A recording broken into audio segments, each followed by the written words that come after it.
Sebenarnya harusnya yang memimpin ini ya presiden, ya. Disinilah ya banyak juga saya kira artikel-artikel di dalam penanganan COVID itu yang diuji adalah national leadership. Coba kita lihat di Selandia Baru kan bagus kan, di beberapa negara bagus, di Korea juga bagus, di Vietnam lebih hebat lagi, zero death gitu ya. Tapi di kita karena tadi sinyalemen presiden aja berubah-ubah. Mari kita perangi COVID. Terus tiba-tiba di bulan Mei kita harus berdamai dengan COVID. Jadi perangnya kapan? Tiba-tiba udah damai aja. Jadi manajemen dari pemerintahan ini menurut saya memang agak kacau balau. Sering bangsa Indonesia dipandang rendah oleh bangsa lain. Waktu kita kena COVID, banyak negara meramalkan Indonesia akan kolaps. Tetapi alhamdulillah kenyataannya adalah bahwa kita termasuk diakui oleh PBB salah satu negara yang paling cepat pulih dari pandemi tersebut. Dan ini adalah karena adanya kepemimpinan yang baik, karena ada pemerintahan yang baik.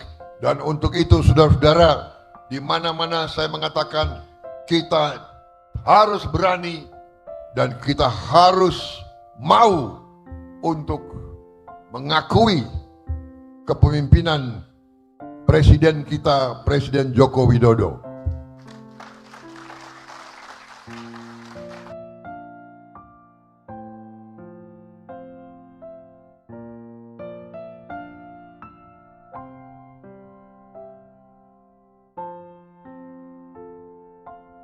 Assalamualaikum warahmatullahi wabarakatuh. Halo Sobat Gerobokan Gokil semuanya, sehat ya untuk hari ini ya.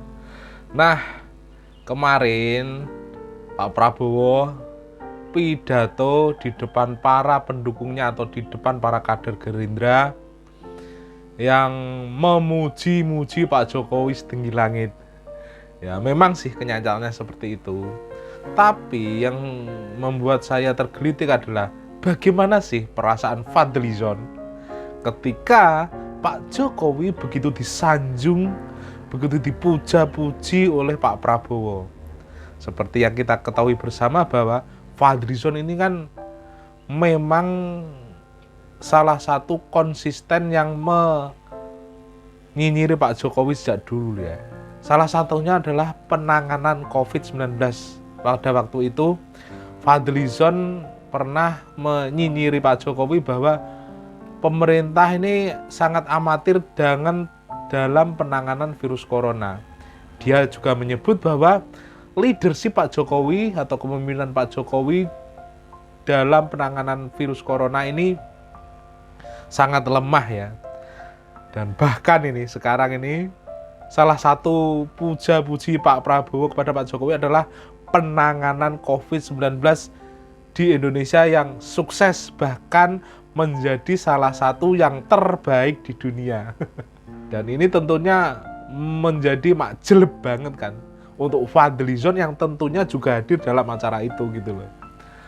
Bagaimanakah ya perasaan Fadlizon saat Prabowo ngomong seperti itu? Pasti lucu kan. Bagaimanakah video selengkapnya? Kita lihat berikut ini ya. Kita juga harus bersyukur karena kita baru saja keluar dari krisis yang sangat dahsyat. 3 tahun kita menghadapi krisis pandemi. Kita bersyukur bahwa Indonesia termasuk negara yang lumayan cepatnya pulih dari keadaan terjelek akibat wabah COVID-19 itu. Kita bersyukur, saudara-saudara, sering bangsa Indonesia dianggap remeh oleh bangsa lain. Sering bangsa Indonesia dipandang rendah oleh bangsa lain. Waktu kita kena COVID, banyak negara meramalkan Indonesia akan kolaps, bahwa kesehatan kita tidak mampu mengatasi, bahwa nanti kita akan menjadi negara yang paling banyak korban dari wabah tersebut.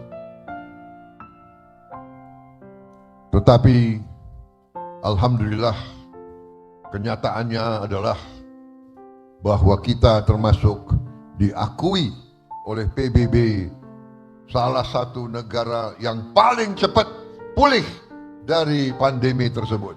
Dan ini adalah karena adanya kepemimpinan yang baik, karena ada pemerintahan yang baik.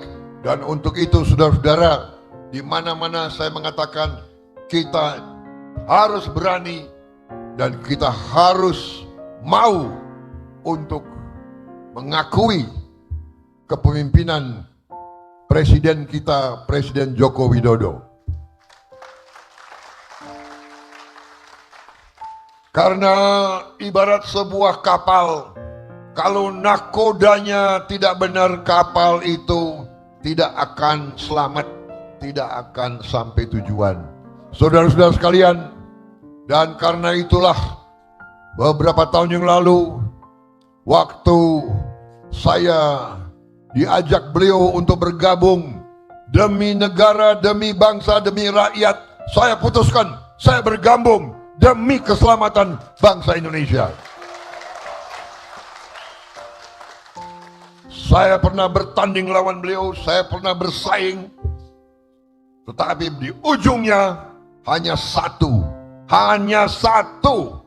pikiran kita, bagaimana kepentingan, keselamatan, kesejahteraan, kemakmuran bangsa dan rakyat Indonesia. Itu pikiran kita, tidak ada pikiran lain. Dan alhamdulillah, dengan kita bersatu telah kita hasilkan keamanan, kedamaian, stabilitas. Dan saudara-saudara, ternyata dalam sejarah manusia tidak pernah ada negara yang makmur, negara yang sejahtera tanpa perdamaian, tanpa stabilitas, tanpa kerukunan, tanpa kerjasama di antara semua pimpinan negara tersebut.